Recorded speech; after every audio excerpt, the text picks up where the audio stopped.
Hey, good evening, YouTube. I want to talk tonight about, LHI and the physical health assessment, the PHA, right, of the armed forces.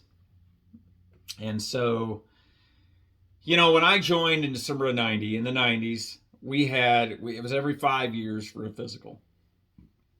And when I talk about this, I'm amazed at, first of all, how many don't know this. This was a fact. So you go through MAPS, get the extreme physical, and then it's every 5 years after that. So when we started the post 9/11 war effort, and went to mobilization station, and that was in 2003, February 2003. We fired our weapons in the snow. We were in the snow at Camp Atterbury, Indiana for that event. We were at Mo's site for 6 weeks, just 6 weeks. It was around 200 soldiers, 200 of us at least. There's more than that, but I'm just saying in my foxhole, my company was probably 120 strong, okay, infantry company, light infantry company. And so people were getting, false teeth put in, getting all kinds of dental stuff done, right? There might have been some surgeries happening all around me, okay? I was still young. I was like 32 years old, and nothing really wrong with me. Pretty easy going for the Army. And so we did all that, man, and trained up and everything at Mo's site. And we were going across the pond on Valentine's Day, literally 6 weeks into Kuwait. And so I tell that story these days, and I'm always surprised at some of this time, this mob prep time spent. I've heard 90 days. I guess that's the extent I've heard of it. I'm just like, what are you doing for 90 days? And then we're doing annual PHAs now, and annual dental, and all they do is check the block. I mean, they're just doing maybe dental X-rays, which are good. You don't do labs every year. You fill out a pre-health assessment, and then you go to a doctor or physician or whatever, and they go down this list. And I mean, if you say much is wrong with you and it's not wrong with you, you could still jeopardize being put out if you change your PHAs to a 3, any one of those to a 3. So, if nothing's wrong with you, you're stupid to say it is, unless you want to try and get out or whatever, but then, it's probably going to be found to be, I don't know, just be a hassle, basically. Okay, you got to be real careful with the psych part. So, what's my point? I think we could find a happy medium somewhere. And I recently heard that they might go to 2-year physicals. Okay, I think we could even go 3.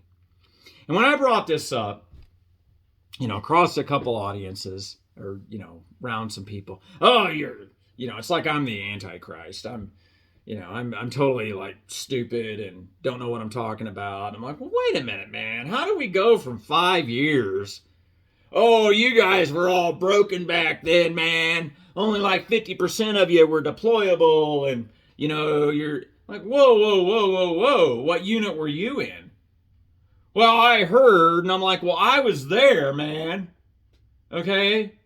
And I think we were like 70% good to go. We only needed like another 30 from another unit. And guess what? You're still doing that today to deploy a full unit. You're still drawing another 30% from another unit. Okay? Because we got this volunteer thing going on. So come off of it. So I think we could find a happy medium. And then everybody gets pissed when they don't get paid to go to these appointments, because, the funding runs dry from time to time to go to these appointments. And then appointment scheduling gets backed up. There's times you got to go 50 miles or more from your house and take a day off work and everything to go, check a checklist because you're healthy, you're good to go, but it's an annual requirement. And oh, by the way, you start doing this like 9 months out, so it's not like you wait a full 12 months. Because you wait a full 12 months, then you're red. You become red. So I think there could be a happy medium, man. I'm thinking 3 years. I vote 3 years. Okay, if they were ever to listen to me, but they won't. But I think they'll go 2 years. I think they'll wind up because it's just a money. It costs a lot of money, and you heard me. I don't know what bang for the buck they're getting. I'd heard rumors that there was some general or something that died of cancer or something that could have been detected if we were getting physicals more often. I don't know how much weight that holds. Again, I consider that just a rumor at this point. Yeah, so I just wanted to talk about the medical readiness thing for a little bit and what it's like, where we've come from. Okay, when they started the annual dental, they also gave free cleanings because now you're a dental cat 2 with dirty teeth. So when I go get my cleaning, I then use a 2813 DA form, upload that to make me a 1 for my dental. Because I do get my teeth cleaned every 6 months. My mom taught me that from birth, as far as I know. And I really appreciate my mom for doing that and getting me to the dentist when I needed it. I used to fall asleep or almost fall asleep in the dental chair back when I was a kid. I don't quite do that anymore. And I don't know what it is, but it's hard to try and fall asleep in the dental chair because they always seem to be like telling me to move or something. It's just, I don't know. It's not as fun the older you get, is it? Anyway. Yeah, so they used to pay for the cleanings, but they quit doing that.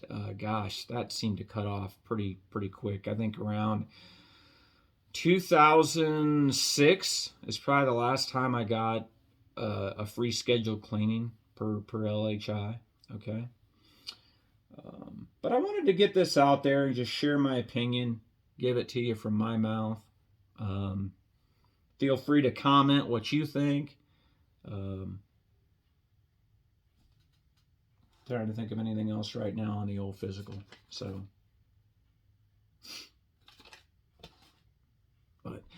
mass medical events. Mass medical events are the best, but they're going away a lot because it takes like 100. You got to have like 100 soldiers or more for LHI to come and do the mass medical event. So show up, first of all. Everybody needs to show up to battle assembly and quit missing battle assembly. Quit this RST thing. RST is a 4-letter word to me. I'll get into that in another video. I love mass events. So I'll tell you a funny story. Yeah, so we were doing a mass event, CSM Medical Battalion. And I call up my assistant chief nurse, AGR guy. Hey, man, I don't see my name on the list, and I haven't gotten the probe to my phone, the notification to do my pre-assessment. Oh, Sergeant Major, yeah, I usually exempt the command team so they can do it throughout the month because I know y'all are busy throughout the weekend. I'm like, no, sir. I want to do the mass medical, man. I don't want to be inconvenienced throughout the month.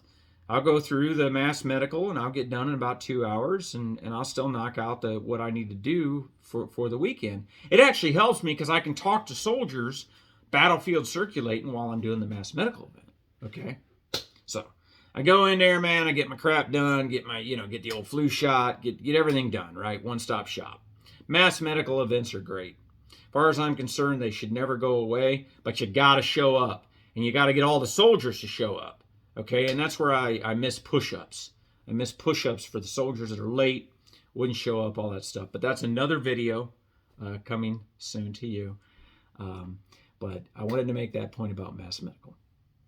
The individual events throughout the month, yes, you can make some additional money, but a lot of times they inconvenience you from work, and they can be far away from the house.